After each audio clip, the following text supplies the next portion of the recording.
Hello and happy Tuesday, which is my book reviews day. And today I want to talk to you about Marla by Jonathan Janz. Now, I had recorded an unboxing video of this back when it came out like 2 weeks ago when I got it, but the video was kind of crappy, so this is going to be me showing off the book as well as talking about it.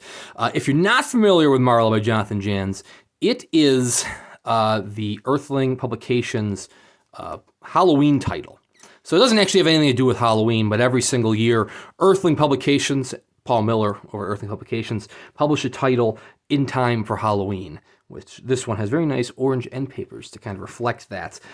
Very nice quality books all around. You always get nice little sewn page blocks, nice cloth-bound book. Excuse the fact that my pasty white hands leave marks on it. That's just what happens. Now, they are always published in time for Halloween. It says 17. I think it's technically the 18th title, though, because there was a title 0 by James A. Moore. This Marla has beautiful, haunting artwork here by Matthew Revert, Matthew Revert. And cover design by Dina Warner. There's Jonathan Janz there on the dust jacket. And wow, Marla was fantastic. The read was fantastic. Marla, the character, I mean, she's spooky as all hell, but she's equally fantastic.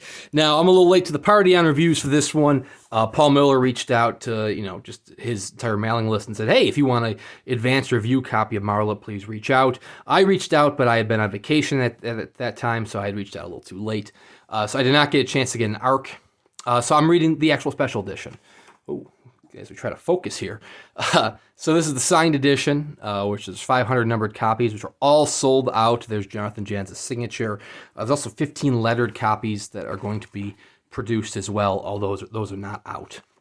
But anyways, Marla really takes its inspiration from some classic Stephen King. James A. Moore in his introduction says that there's hints of Carrie. The novel even starts with a nice little quote from Carrie, as well as Shirley Jackson's "We Have Always Lived in the Castle," and you can definitely see the Carrie influence, just the right amount. So Marla is a story about the small town of Kings Branch, and the urban legend of Marla Gorman. So in this creepy Gothic house lives Marla Gorman, who's kind of a recluse, and her mother Irene Gorman, and Marla doesn't really show her face in public. She's the ghost story of the town. Is she a witch? Is she a prisoner? Who knows? But one person who has now encountered Marla is Officer Carl. Was he a detective? Detective Carl Lancaster, who, while driving out one night, spots Marla leering at him from the window of the Gorman house. And at that exact same moment, he is notified of there being this weird murder. And he does encounter Marla a couple other times, and every time he stumbles upon Marla leering at him, somebody dies. And clearly it can't be Marla, because she is miles away from the murder, staring at Carl Lancaster. And these strange murders are going on. There are also two other main characters as well, in addition to Carl. There is Dylan Ellison and Annie Frost. I almost called her Anna Frost. Annie Frost, who's a social worker, working for Child Protective Services. And they all sort of encounter Marla in different ways. Dylan is intrigued by her. Carl thinks that there's definitely something going on in terms of connecting her to the murders. And Annie has just kind of interest in Marla. Like, she can't really put her finger on the interest, but there's interest there. The creepy factor really hits home throughout the whole novel.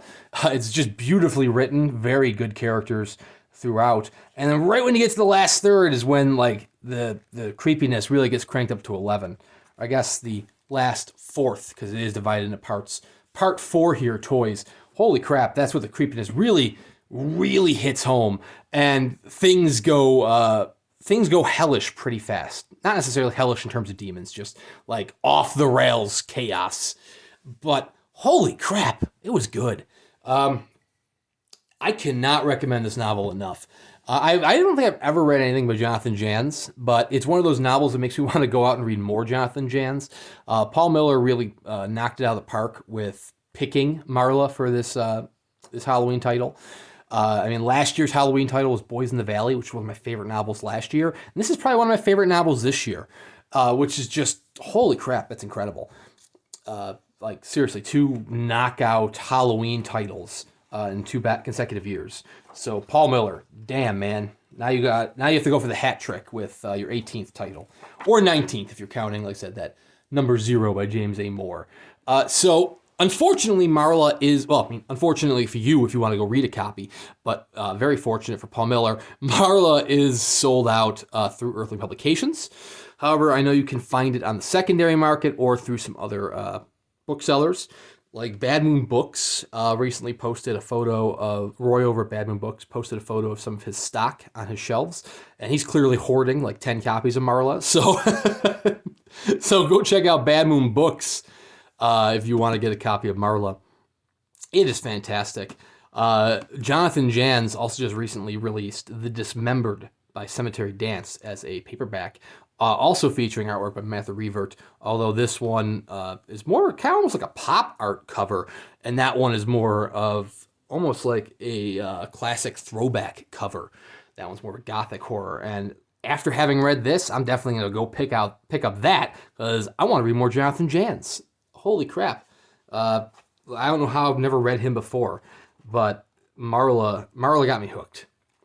So thank you very much, Paul Miller, for publishing this wonderful edition, and Jonathan Janz for writing this beautiful book. And thank you guys for watching as well, and we will see you around next time.